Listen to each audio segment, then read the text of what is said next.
Shri Chandrashekhar ji. Madam धन्यवाद। सभापति महोदया,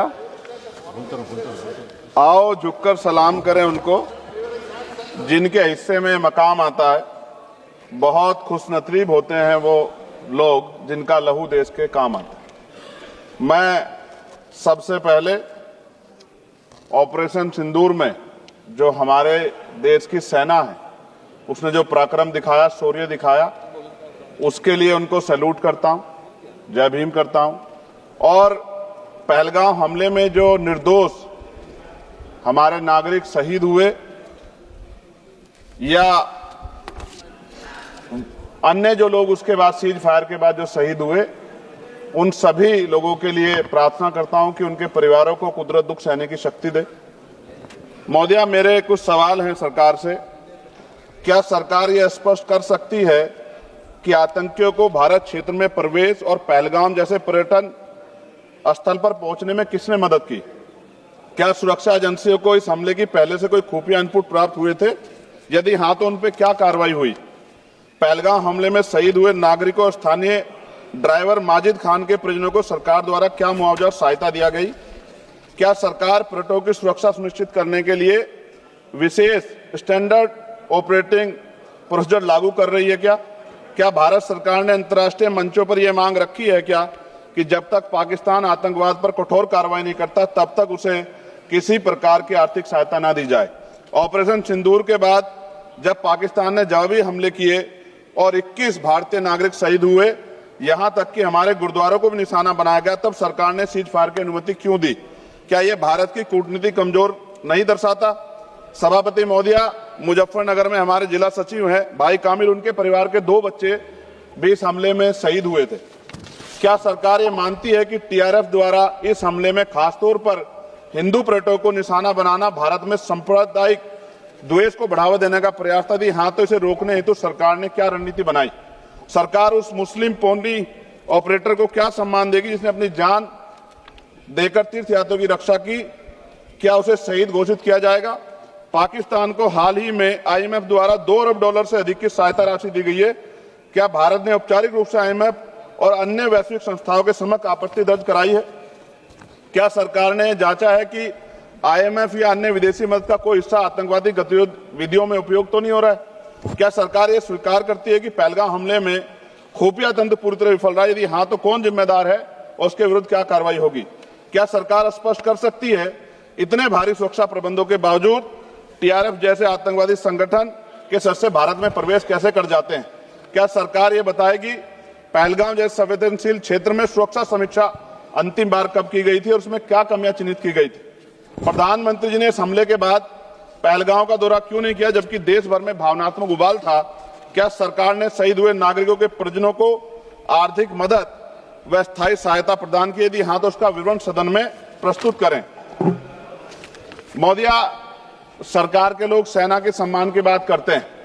इस घटना के बाद सेना के जवान अमरनाथ यात्रा की ड्यूटी पर जा रहे थे, ऐसी रेल दी गई उनको जिसकी हालत बड़ी खराब थी। सेना के जवानों ने मना कर दिया कि हम इस रेल में नहीं बैठेंगे। 4 दिन बाद बदलनी पड़ी।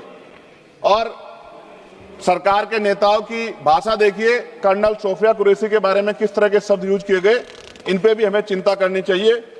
देश की सेना के लिए मेरी मांग है महोदया कि सेना और अर्धसैनिक बलों के वेतन को टैक्स मुक्त किया जाए, बैटल ऑफ ऑनर से सम्मानित, क्योंकि ये इस समय ऐसा विषय चल रहा है कि देश की सेना पे हमें गौरव है, गर्व है, लेकिन जिस तरह से आतंकवादी गतिविधियां बढ़ी है, मेरी मांग है कि बैटल ऑफ ऑनर से सम्मानित चमार रेजिमेंट को बहाल किया जाए, Gurjar regiment, Mehtar regiment, Yadav regiment बनाई जाए, क्योंकि देश का जो किसान का मेरा उसके अंदर देश का जो गांव में रहने वाला जो व्यक्ति है उसके अंदर देश प्रेम का जज्बा बहुत जबरदस्त है।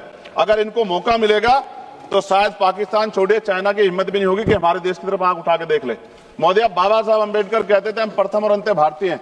भारत के आन पे जब आंच आती है तो जिस तरह इस बार प्रदर्शन हुआ, एकजुट रहा देश, सारा विपक्ष हो पक्ष हो सब एकजुट रहे, ऐसे हमें एकजुट रहना चाहिए। अगर हम एकजुट रहेंगे तभी हम आतंकवादियों से लड़ पाएंगे।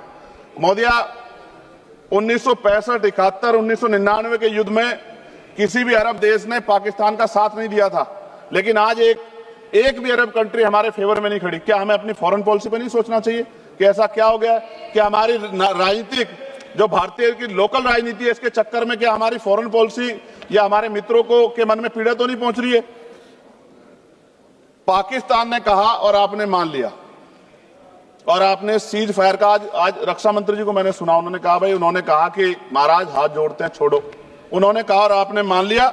लेकिन फिर उसके बाद 10 तारीख को दोबारा से जो है ड्रोन उड़े और 15 लोग शहीद हुए, 43 लोग घायल हुए। हम अपने आम नागरिकों को क्यों, जबकि मान रहे हैं, मैंने रक्षा मंत्री जी को सुना, वो कह रहे हैं कि ऑपरेशन सिंदूर खत्म नहीं हुआ, ये रोका गया, इसका मतलब हमें खतरा है कि दोबारा भी हमला हो सकता है, पाकिस्तान अपनी हरकतों से बाज नहीं आ रहा है। तो हम अपने आम नागरिकों को और सेना के जवानों के जीवन को खतरे में क्यों डाल रहे हैं भविष्य में? क्या हमें इसके पुख्ता और परमानेंट इंतजाम नहीं करने चाहिए? जैसे अगर सरकार को, मैंने कई बार सुना सरकार के लोग अखंड भारत की बात करते हैं, इससे अच्छा मौका आपको काम मिलता।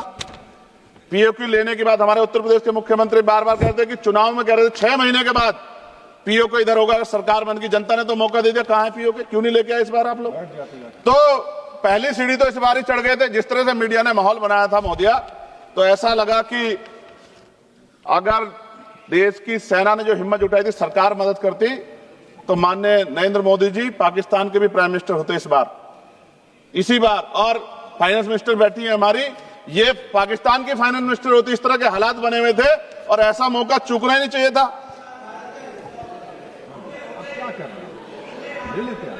ले लेते, इससे अच्छा मौका कैसे मिलता? पूरा देश एकजुट था। मोदी, मैं खत्म करूंगा, पूरा देश एकजुट था, इससे अच्छा मौका कहां था? लेकिन अब अमेरिका में बैठ के कोई देश के फैसले कर ले तो देश की गरिमा पे, संप्रभुता पे बहुत बड़ा हमला है। इसको हमें समझना चाहिए, हमें समझना चाहिए। किसी की हैसियत नहीं है, भारत दुनिया में इकलौता ऐसा देश है जिसका कोई मुकाबला नहीं कर सकता है। यहां का 140 करोड़ देशवासी एकजुट खड़ा है और सबको जवाब दे सकता है। मोदी, आज खत्म करते हुए कहूंगा, अमरनाथ की यात्रा आ रही है अगस्त के फर्स्ट वीक में, चल भी रही है, नहीं चल रही। अनुराग भाई, आपको बोलने का मौका नहीं दिया, आप ये नाराजगी मेरे ऊपर मत उतारो। आप लड़ो ना उनसे, आप लड़ो चेयर से, मुझे काहे को करना। खत्म हो रही है अमरनाथ की यात्रा, खत्म होने वाले, सुरक्षा के पुख्ता इंतजाम होने चाहिए और दोबारा ऐसी कोई घटना ना हो। लेकिन अंत में महोदय मैं कहूंगा, आम लोगों की जान भी गई, क्या सरकार ने उन परिवारों को मुआवजा दिया है?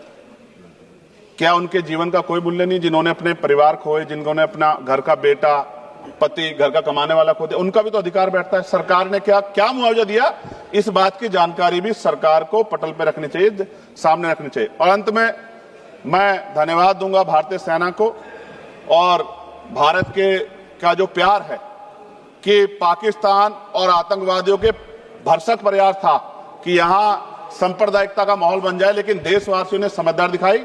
और कश्मीरियों को भी मैं बहुत धन्यवाद देता हूं कि उन्होंने कोशिश की कि किसी भी तरह से कश्मीर के ऊपर जो ये इतना बड़ा इल्जाम लगा है, ये इल्जाम में कश्मीरी शामिल ना हो और ऐसे आतंकवादियों पर सख्त कार्रवाई। पता लगा है कि महादेव, ऑपरेशन महादेव हुआ है और यही पता लगा कि वो तीनों आतंकवादी मारे गए। लेकिन मैंने अखबार में ये भी पढ़ा था कि वो जो मुख्य आरोपी था कुछ दिन पहले पाकिस्तान में था। कोई पिकनिक चल रही है कि उधर भी चले जाते, इधर भी आ जाते? क्या है बॉर्डर पे ऐसा? ये बताना चाहिए ना देश को। मैं आपका धन्यवाद करूंगा और भारत की महान सेना को मैं बधाई देता हूं, उनके लिए मंगल कामना करता हूं। जय भीम, जय भारत। महोदय धन्यवाद।